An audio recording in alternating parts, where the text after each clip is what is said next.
You know, that 5-for-1 Bergdahl Gitmo deal stunk from the get-go.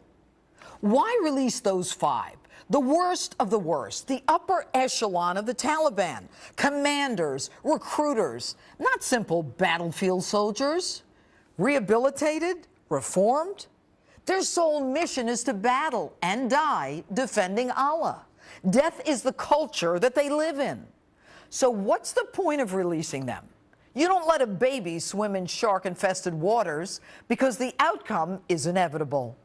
But the Obama administration at that time said, nothing to worry about, folks. Take a listen. I wouldn't be doing it if I thought that it was contrary to American national security. And we have confidence that we will be in a position to go after them if, in fact, they are engaging in activities that threaten our defenses. There were sufficient mitigation steps taken by Qatar and assurances received by the United States that these detainees do not pose a threat to U.S. national security. These 5 guys are not a threat to the United States.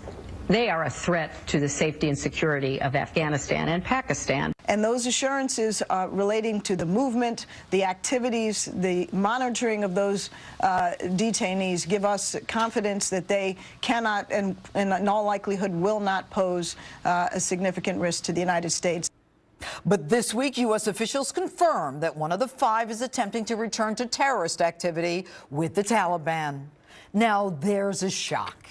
And I'm not talking about White House ineptitude. I'm talking about an enemy so hardened and so determined that they are willing to play the silly little games that we are so naively willing to believe that they'll be good boys, proven by the fact that they've taken up yoga and they plan to go home and start farming. I didn't know the Taliban grew anything other than opium. So how does the White House get out of this? The Pentagon's Admiral Kirby. We remain confident, as we were when we sent them there, that the assurances we received are sufficient enough to help us mitigate any future threat that these individuals might pose.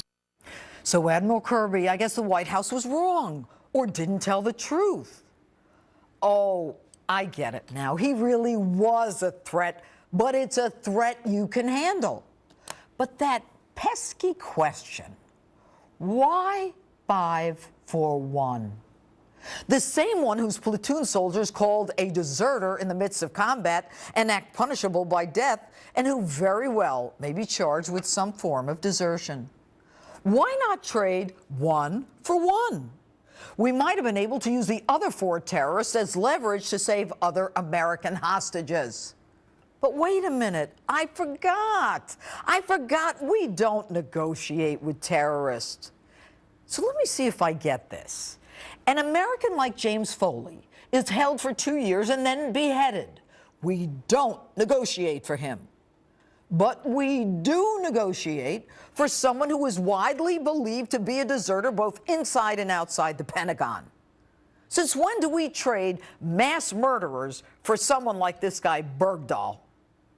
Remember, Mr. President, you never told Congress, as you were legally required to, that you were doing this lopsided deal.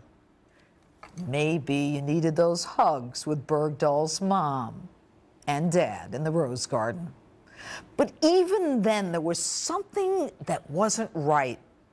And don't give me this hogwash that these are prisoners of war who have to be freed when we leave Afghanistan. First of all, we haven't left Afghanistan. There are still 10,000 Americans there. We know that you don't like the military, but why replenish the enemy when the number of remaining American troops is at its lowest? A little primer here. Gitmo detainees are not prisoners of war. The Taliban is not a country. They don't wear a uniform. They don't follow chain of command. They don't carry arms openly, and they kill civilians. As such, they are enemy combatants who can be held indefinitely or until they cease to be a danger to us. Now, Mr. President, I know you don't like terms like Islamic extremist and jihad, but now you don't like the word terrorist? Now the Taliban are not terrorists? Well, I'd also point out that the Taliban is an armed insurgency. ISIL is a terrorist group, so we don't make concessions to terrorist groups. We feel the Taliban is a terrorist group?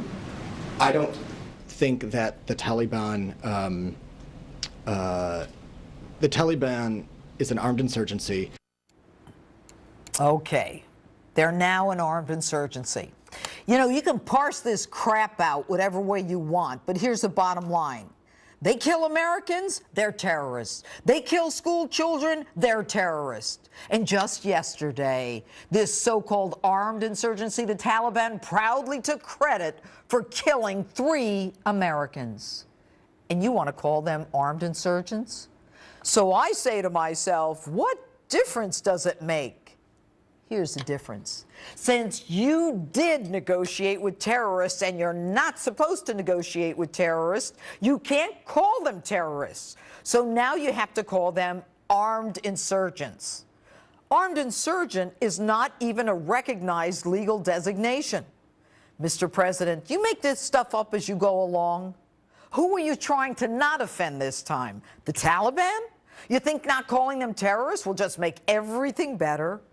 Or did you get your hand caught in the cookie jar where you negotiated not only a bad deal, but a deal that you weren't supposed to make in the first place? Mr. President, stop playing games with words and start recognizing that we're in a war. What the American people see is less of a war, though, and more of a war on words. It's time for you to stop playing games. You didn't release, you unleashed 5 Taliban terrorists, and you have teed up more danger for America. And that's my open.